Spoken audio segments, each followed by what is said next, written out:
Subscribe to The Honest Critique for current affairs, movie, book, and product reviews. Also, make sure you press the bell icon to get notified whenever we upload a new video.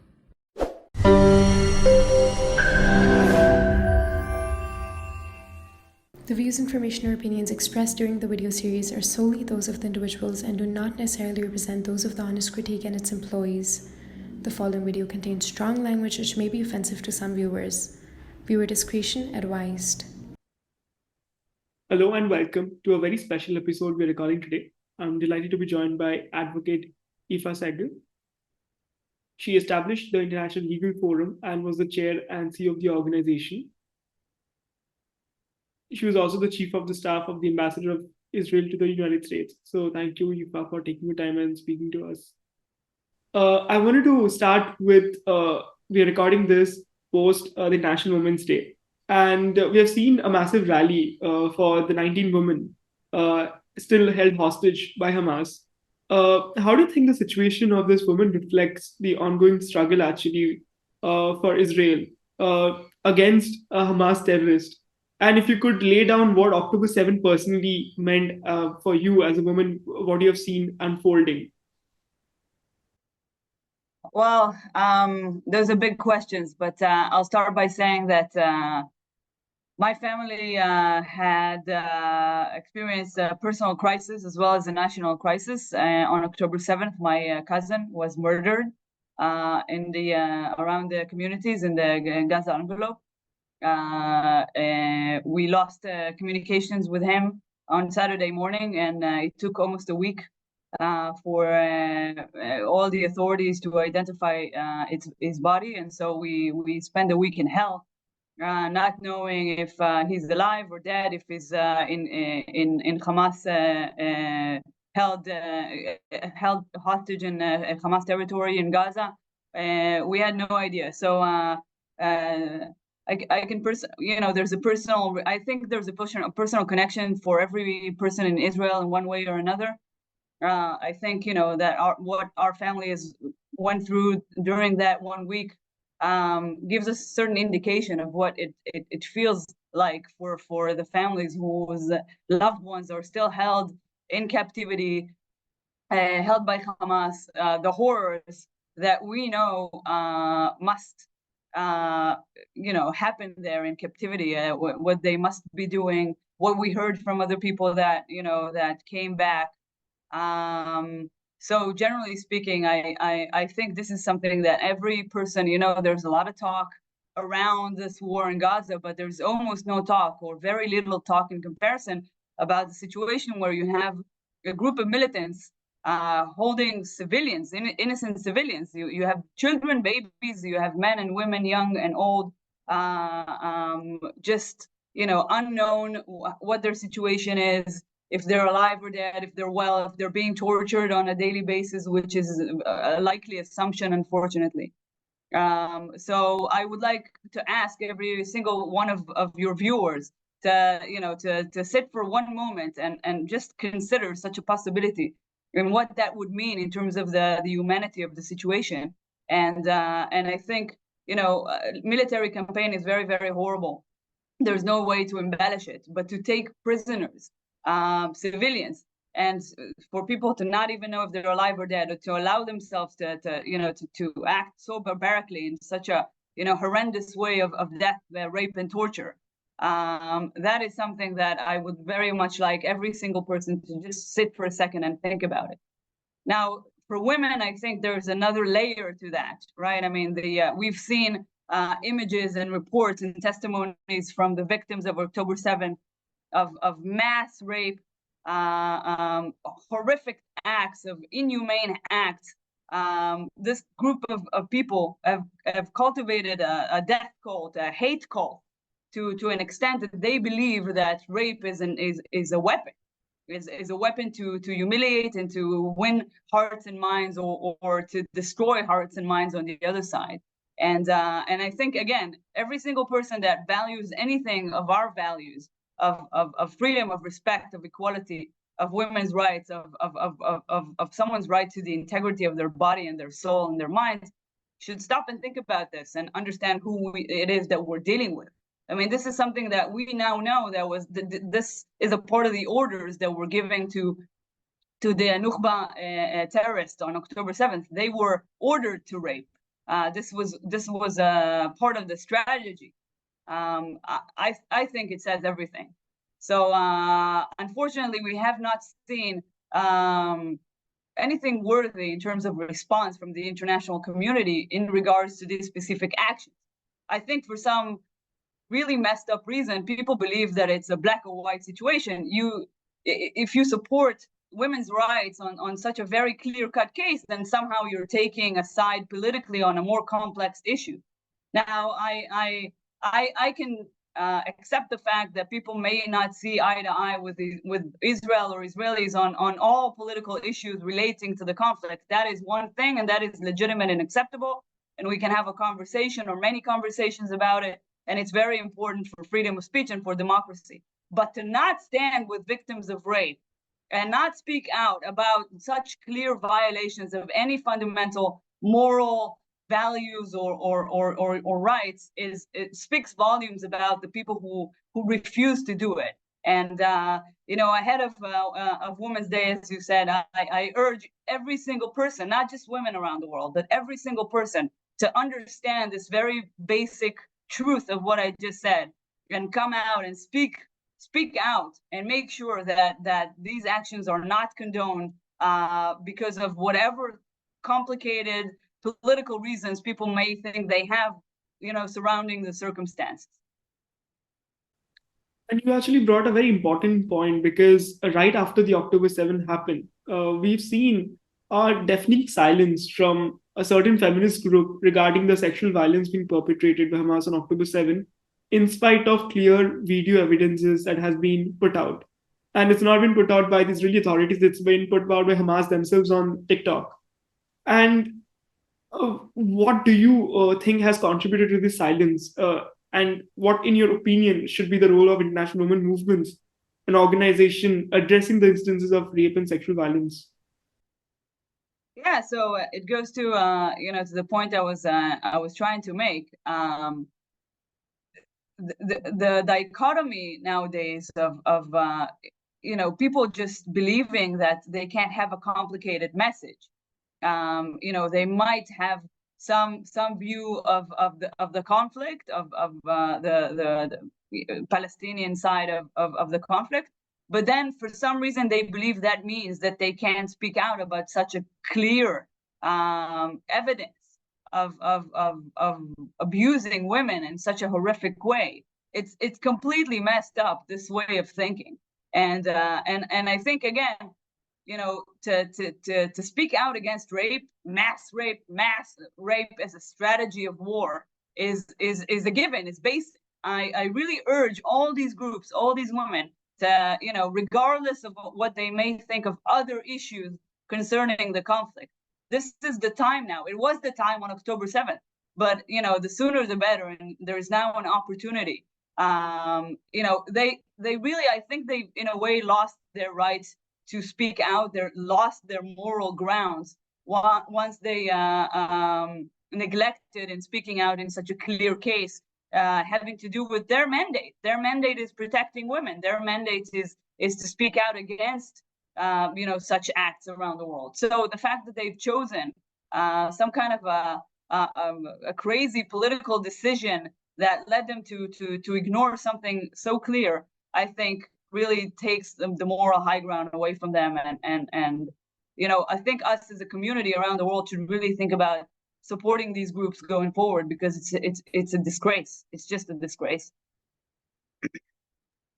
And when we start looking at this, the very first image that I remember seeing was actually a naked woman being paraded in the street of Gaza.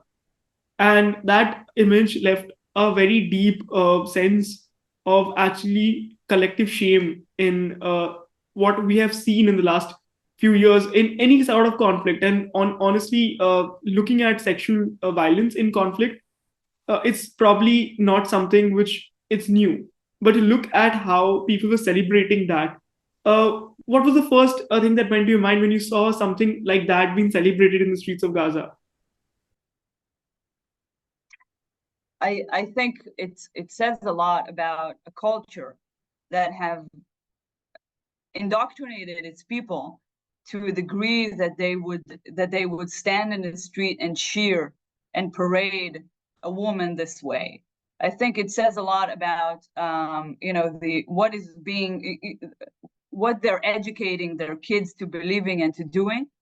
And I think we hopefully, I mean, it's unfortunately that's not the case, but if we could, as an international community of people supporting liberal values, understand that you can't have peace, or you can't expect different results from a culture that is so deeply indoctrinating their people to believing in such things. So the source of the problem is really indoctrination and the education in the Palestinian culture. And that's something that you can change. It might not be easy to change, but it is something that you can change. I mean, if you look at Nazi Germany as an example, obviously that's the easiest example always to give.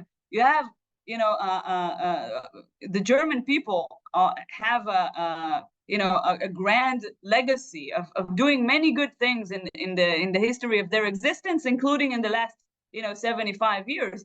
But for a duration of time, the indoctrination in Nazi Germany was so powerful that they were able to convince their own people to do inhumane, horrific, unthinkable acts. So I think when you understand that component of indoctrination in one's culture, and then we can definitely wake up from fearing always about being considered racist when we talk about a culture, because race is something obviously you can change, but a culture, indoctrination of a culture is something that you can change, and we've seen things before. I mean, also if you just look at Western society, I mean, obviously you see all the the change and transformation that society has gone through. So you understand it's all about cultural indoctrination, and a group of people can be subject to just horrific values and horrific acts and think it's okay because of that indoctrination. So that leads me to that conclusion. By the way, I've spoken to people and read interviewed of testimonies of survival from Avian prison in Iran, in Tehran. And I hear similar stories from there. Their strategy is to rape the women prisoners. It's a part of the way they believe they must act. And there's a whole, religious, nationalistic, whatever rationality to it. But it doesn't change the fact that, we have seen this before. And we are seeing it now with Hamas. And so the only conclusion I think that we need to reach right now is we need to get to the core of this. How are we changing the indoctrination of these people so that today's children don't grow up to be, such hateful people, thinking it's not only okay, but also their duty to treat human beings or to treat specifically women in such a way. And I want to come to the UN report actually that was released. But before that, for our viewers to just lay down, if you could describe for the hostages who have come back and have been released by Hamas, how have they defined, especially women hostages, how have they defined what Hamas did to them and how they were held in captivity, so that I could actually bring the UN question to you a little bit later. So, most stories haven't come out yet. I mean, a lot of the hostages, first of all, a lot of the hostages are children that were released. And a lot of the stories haven't come out yet. But the stories that I've heard, just I can't even explain to you. I mean, people were tortured and were treated in the most horrific way. People came back with their intimate parts mutilated. I mean, it's that horrible. That's what they thought they should do to the hostages, or at least some of the hostages. So there's always a moral dilemma in Israel, because we so desperately want to respect our people and not to share their stories if they're not ready for it, or we don't want to hurt the families of those who were killed or kidnapped by telling or showing what happened to their loved ones. And on the other hand, I mean, we understand that if we don't talk about it, then the rest of the world might not be able to learn about it. And so it's a constant dilemma in Israel, because the last thing I want to do is to, if some of the families will be watching this, for example, and I share a story that they didn't know the details to, or they're not willing to share publicly yet, then I, in a way, will also cause them harm. So this is always the dilemma that we're facing. So I can just tell you generally, I mean, the details that I've heard from testimonies, from survivals, from some people who came back are, this is beyond any level of inhumanity that you can ever imagine. I mean, this is the fact that there are human beings that were indoctrinated to think and to do that and to justify it and to celebrate it is something that is very hard for me as someone with completely different set of values to even comprehend. Now the UN actually comes up with a report, and one of the key features that I wanted to ask you about the report is the fact that they have mentioned that sexual violence had not been a feature of the Palestinian resistance against the Israeli occupation in the past. Quote unquote, that's what they mentioned. And when we actually comparing what Hamas is as an organization, very similar to ISIS, and when we see what ISIS did to, let's say, the Yazidi community, how can we even comprehend that these two will be different? And in this context, what the UN saw right now in this case, it's shocking because they feel sexual violence had not been a feature. Yes. Well, the sad truth of the United Nations, unfortunately, is that it's a political entity. I mean, the ambassadors of the United Nations are appointed by their governments, and the governments have their political agendas, and often, and I've seen this, and I've been in closed rooms where you have an honest conversation about the differences sometimes between what people may think and what they feel that they can say publicly because of the political agendas of their countries, the countries who sent them and appointed them. It's a system that must be re-examined in my view, because there was, if you look at the UN Charter, the UN Charter is meant to create this beautiful international entity that preserves life and dignity and advances peace and protects human rights. But actually, the UN is actually doing the exact opposite of that in many cases, just because of the politics that is involved. And so nothing surprises me. No lie that comes out of that institution surprises me. Unfortunately, Israel is pretty good, positioned in terms of bilateral relationships. We have very good relationships with many countries around the world. But on the international stage, we are pretty isolated because there are different camps in the United Nations, different teams, right? And we don't really belong in any team. This is something that I think it's time to discuss and re-examine and maybe that can change. But the circumstances of Israel are very unique. When you have the Arab League, for decades, forbidding anybody from supporting Israel in any way on the international stage and threatening sanctions and threatening, even oil embargo for some years.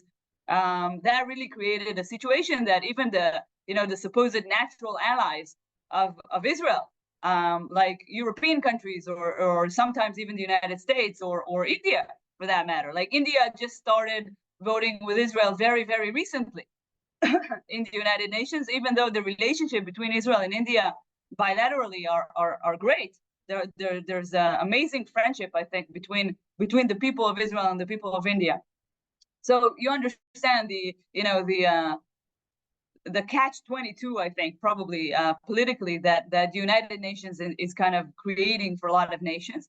And we're often the victims of that because, as I said, like we don't have a group of our own. So, if there's a report coming out of the United Nations and they refuse, to put the blame on Palestinian indoctrination of hatred and rape as a national weapon, then it doesn't surprise me, and it doesn't change the fact that that's how it is at all. And in a general sense, when we're comparing, as I was asking you, of Hamas with ISIS and what ISIS is to Yazidi community, do you think Hamas would do it any differently, or how they would treat women of a different faith, especially the Jewish faith, differently? No, I mean, if you look at at the culture that they have and how they treat their own women, I mean, it's already an indication of what this radical fanatic ideological group thinks about women in general. So if you treat a woman as she is property, and you feel it is within your right to beat up your wife and to force her into doing different things she doesn't want to do, and if you think that honor killing is legitimate, right? If you have a daughter that maybe did something that you feel is immoral by your standards, and it's perfectly okay to execute your daughter or your wife, or any member of the family, then there's really not much to expect. Now, if you add a layer to that the Israeli women, the Jewish women, are enemies in their minds of their religion, of their ideology, then there is no surprise at all to what they will allow themselves to do to these women, given the fact that women are property to begin with, and this is a property of your enemy. So just imagine what that would mean. Moving on, as the report further indicates that there is reasonable grounds to believe that sexual violence occurred on October 7th, but also mentions that, however, it is difficult to establish a link between crimes in conflict and leadership directing those crimes. For our viewers, could you just tell us what is this challenge here, the link to establish an implication for prosecuting people, but because there were clear signs that sexual violence occurred on October 7th? Yeah. So look, our judicial system is like in most democracies, it's very clear about you have to establish a direct connection between a victim, a crime, and the perpetrator of that crime. So on October 7th, we had thousands of victims. I mean, over 1,200 were killed. Many others were injured. A lot of them were raped. Some were kidnapped. And it took days to regain complete control over the territory. I mean, the IDF was still fighting on the ground with the various terrorist groups for a few days after October 7th, until finally was declared clear of threats. So if think about the situation where you need a regular rape victim would then a forensic team and a team of researchers would get to that victim as soon as possible, would be able to take testimonies from them and direct evidence, forensic evidence, and so on and so forth. And then you link the specific person who is accused of rape to the testimony, to the timing, to the forensic evidence. And then if you can prove the connection between all those, then you prosecute the specific person. Here, you had thousands of people, no access, proper access for the forensic team, sometimes for days, to get on the scene. Some victims were dead, and some bodies were already decaying by the time that they could actually get to it. And you had thousands of victims. Again, some of them were even taken to Gaza, and we don't know. So we can prove that there was rape, but not necessarily easy to say who exactly among the 3,000 terrorists that came into Israel that day is the person or persons that were that commit this horrific act on this specific victim. And so if you understand how normal legal system works, then you see that there's a real challenge. So again, there's a problem between proving that there were rapes. It's not hard, but who exactly did what? It's very almost impossible, I think, in most cases because of the circumstances. So the last thing that I want to ask you before I let you go is, if there's one thing that you would want our viewers to take from this interview, or if you have one message to share, what would it be? Well, it's look, I mean, the Jewish people have been prosecuted for over 2,000 years, and then there's been conspiracy theories and blood libels coming out left and right throughout history about every issue under the sun.